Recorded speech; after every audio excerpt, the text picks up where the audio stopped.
Hello dear learners, welcome to my channel. आज की इस वीडियो में हम क्लास 8 साइंस के chapter number 4 materials, metals and non metals के कीवर्ड्स को देखेंगे। तो आपको एकदम ध्यान से इसको देखना है क्योंकि इससे रिलेटेड बहुत से क्वेश्चंस एग्जाम में पूछे जाते हैं।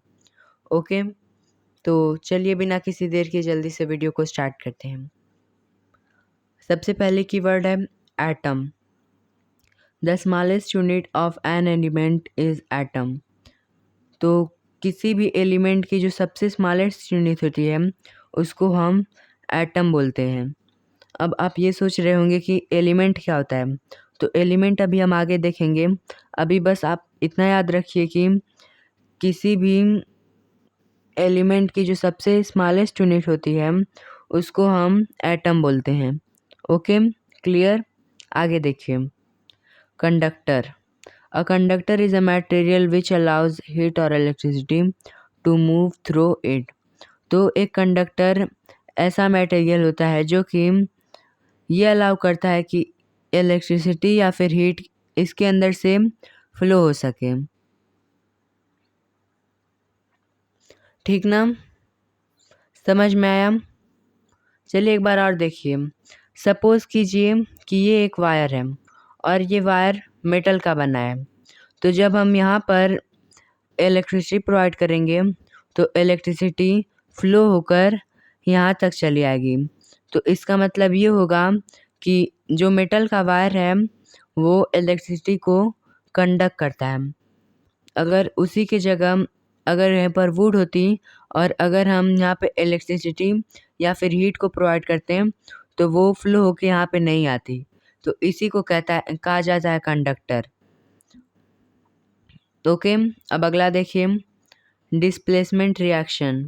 The reaction in which a more reactive metal displaces a less reactive metal from it salt. तो ये ऐसा रिएक्शन होता है जिसमें कि एक मोर रिएक्टिव मेटल एक लेस रिएक्टिव मेटल को डिस्प्लेस कर देता है दूसरे के सॉल्ट से। नहीं समझे? एक बार फिर से देखिए कि ये एक ऐसा रिएक्शन होता है जिसमें कि एक मोर रिएक्टिव मतलब कि जो ज़्यादा रिएक्टिव मेटल होगा वो कम रिएक्टिव वाले मेटल को डिस्प्लेस कर देगा उसके साल्ट से। जैसे नहीं कहा जाता है कि जो बड़ा होता है वो छोटे को दबाता है, वैसे ही यहाँ पर भी होता है। जो ज़्यादा रिएक्टिव होता है वो कम रिएक्टिव वाले को हटा देता है। जैसे कि एक एग्जांपल लीजिए कोई भी, जैसे जिंक प्लस कॉपर सल्फेट का। तो जो जिंक होता है वो कॉपर से ज़्यादा रिएक्टिव होता है। तो जिंक कॉपर को डिस्प्लेस करके कॉपर सल्फेट बना लेगा और जिंक ओह माय बैड, मेरे कहने का मतलब ये है कि जो जिंक होता है वो कॉपर से ज़्यादा रिएक्टिव होता है। तो वो कॉपर को डिस्प्लेस करके जिंक सल्फेट बना लेगा और जो कॉपर होगा वो अलग हो जाएगा। तो यही होता है डिस्प्लेसमेंट रिएक्शन। अब आगे देखिए, fourth keyword, ductility. The property of metals by which it can be drawn into thin wires is called ductility. तो ये मेटल्स की ऐसी प्रॉपर्टी होती है जिसमें कि हम मेटल्स को थिन वायर में ड्रॉ कर सकते हैं, मतलब कि उनको हम वायर्स में कन्वर्ट कर सकते हैं। तो इसी प्रॉपर्टी को हम डक्टिलिटी बोलेंगे। चलिए एक और बात आपको बता देता हूँ कि सबसे ज़्यादा डक्टाइल मेटल गोल्ड होता है और ये इतना डक्टाइल होता है कि आप 1 ग्राम गोल्ड को 2 किलोमीटर तक का वायर बना सकते हैं। 1 ग्राम गोल्ड का, सोचिए गोल्ड कितना ज़्यादा डक्टाइल होता है। अब देखिए अगला, elements. A substance can not be broken down further by chemical reactions, by cooling, by heating or by electrolysis is called element। तो ये ऐसे सब्सटेंस होते हैं जिनको कि हम केमिकल रिएक्शंस, कूलिंग से, हीटिंग से, इलेक्ट्रोलिसिस मतलब होता है कि इलेक्ट्रिक चार्ज से, मतलब इन सब चीज़ों को प्रोवाइड करके हम इनको और ब्रेक नहीं कर सकते हैं। तो ऐसे सब्सटेंस को हम एलिमेंट बोलेंगे जिनको कि हम ब्रेक नहीं कर सकते हैं। बस आप एकदम अच्छे से सिंपल में इतना जानिए कि हम इनको और ब्रेक नहीं कर सकते हैं। इसका एक एग्ज़ाम्पल देख लीजिए, ऑक्सीजन। ऑक्सीजन को हम और किसी फ़ॉर्म में चेंज नहीं कर मतलब और किसी फ़ॉर्म में ब्रेक नहीं कर सकते हैं। अगर उसी की जगह आप अगर H2O लेंगे, तो आप H2O को हाइड्रोजन और ऑक्सीजन में ब्रेक कर सकते हैं, पर आप ऑक्सीजन को नहीं ब्रेक कर सकते हैं, तो ऑक्सीजन एक एलिमेंट हो जाएगा। आई होप कि एक एग्ज़ाम्पल से आपको समझ में आया होगा। अब आगे देखिए, hardness. Property of material by which they are difficult to compress or scratch is called hardness। तो ये किसी भी मटेरियल की ऐसी प्रॉपर्टी होती है जिसमें कि ये बहुत डिफ़िकल्ट होता है कि हम उनको कंप्रेस कर सकते हैं, मतलब कि हम उनको दबाएंगे तो उनको बिल्कुल फ़र्क नहीं पड़ेगा।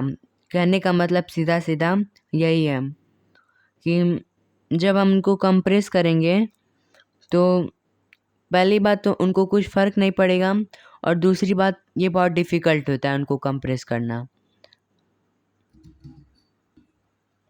ओके, हैंड से तो और डिफ़िकल्ट होता है। अब अगला देखिए, मेलिएबिलिटी।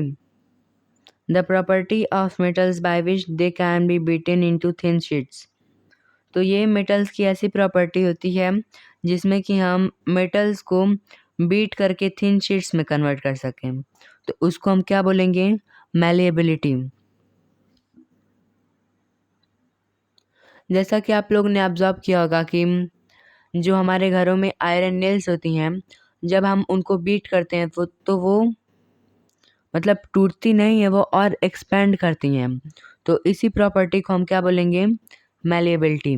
ओके, अब अगला देखिए, metals. Elements that are hard, solid, malleable, ductile, possess luster and conduct heat and electricity। तो ये ऐसे एलिमेंट होते हैं जो कि हार्ड होते हैं। अभी हार्ड हमने जाना, हार्ड क्या होते हैं? सॉलिड होते हैं, मैलिएबल होते हैं, ये अभी हमने ऊपर ही पढ़ा कि हम उनको थिन शीट्स में कन्वर्ट कर सकें। डक्टाइल होते हैं, मतलब हम इनको वायर्स में ड्रॉ कर सकें। पोजेस लस्टर, मतलब कि इनके ऊपर एक अलग सी शाइन होती है। And conduct heat and electricity, और ये अपने अंदर से इलेक्ट्रिसिटी और हीट को फ्लो होने से अलाउ करें। तो ऐसे एलिमेंट्स को हम क्या बोलेंगे? मेटल्स। इसको आप एकदम अच्छे से लर्न कर लीजिएगा। ये इसकी इतने में ही एक बहुत बड़ी मीनिंग है। आपको ये जब आप आगे जाएँगे, जैसे आप क्लास 10th में जब जाएँगे, तो ये आपको क्लास 10th में भी मिलेगा। एक चैप्टर रहेगा मेटल्स एंड नॉन मेटल करके।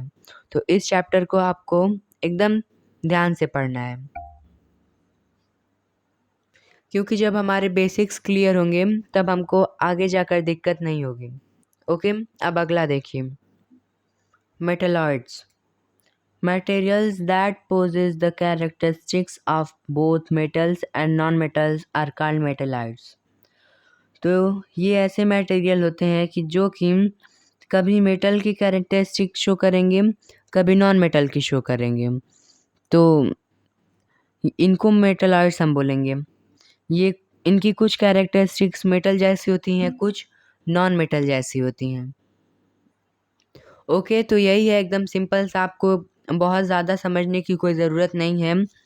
बस आप इतना समझिए कि मेटलॉइड्स ऐसे मटेरियल होते हैं जो कि मेटल्स और नॉन मेटल्स दोनों के कैरेक्टरिस्टिक्स को शो करते हैं। ठीक, अब आगे देखिए, non metals. Materials that are soft, non lustrous, brittle, dull and poor conductor of heat and electricity.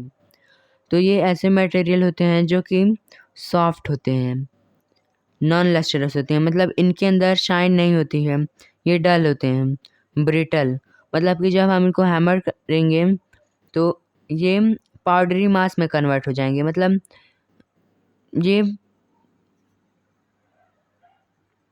और यहाँ तक इवन कि ये टूट भी जाते हैं।